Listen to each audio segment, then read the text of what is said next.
Por que Darwin tinha razão? Porque, apesar dele ter feito as teorias dele com a biologia, com o desenvolvimento das espécies, com a sobrevivência do que está mais preparado e se adapte mais rapidamente, se a gente transferir exatamente o que ele escreveu e pensar em qualquer empresa que a gente trabalhou nos últimos 30 anos, os conceitos são tic, tic, tic, todos. E todas as empresas estão indo na mesma direção. Até talvez uns 15, 20 anos, em muitas das indústrias era possível fazer planejamentos de 5 anos de horizonte. Vários de vocês vão se lembrar de sessões de planejamento com horizontes de 5 anos, planejamento de recrutar pessoas para 3 anos depois, e a gente vai executando, e tudo vai dando certinho, vamos conseguir ter o faturamento planejado. Isso eu vi no comecinho da minha carreira.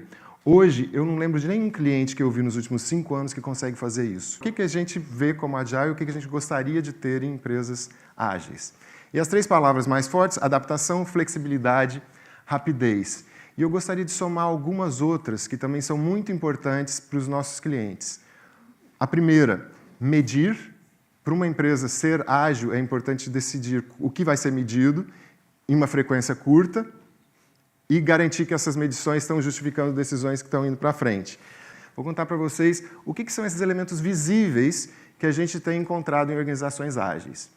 O primeiro deles é que, em vez de ter essas salas que às vezes a gente nem conhece, dos diretores, do vice-presidente, do vice-vice-presidente, de todas as hierarquias, que a gente não consegue entrar porque são protegidas pela secretária que não deixa a gente entrar. E nessas organizações existem espaços abertos, existem quadros de Kanban, que foi uma palavra que já foi citada hoje, onde as pessoas conseguem parar, ter reuniões de 10 minutos, discutir o que está sendo feito, discutir o que vai ser feito e ir para o trabalho. Lugares para socializar, para dividir ideias.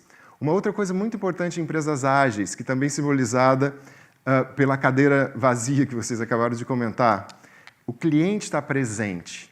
E essas empresas ágeis, elas tentam trazer o cliente fisicamente, mas quando ele não pode vir, elas trazem a ideia do cliente, elas representam o cliente o tempo todo, porque não existe empresa ágil que não esteja 100% focada no cliente.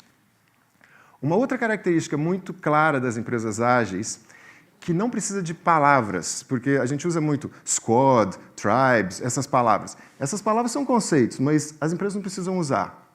O que elas usam para ser ágil é, na verdade, esses times multifuncionais. Nessas empresas você encontra pessoas de marketing, recursos humanos, operações, comunicações, várias disciplinas trabalhando juntas num projeto com um mesmo objetivo e, na maioria das vezes, sem chefe.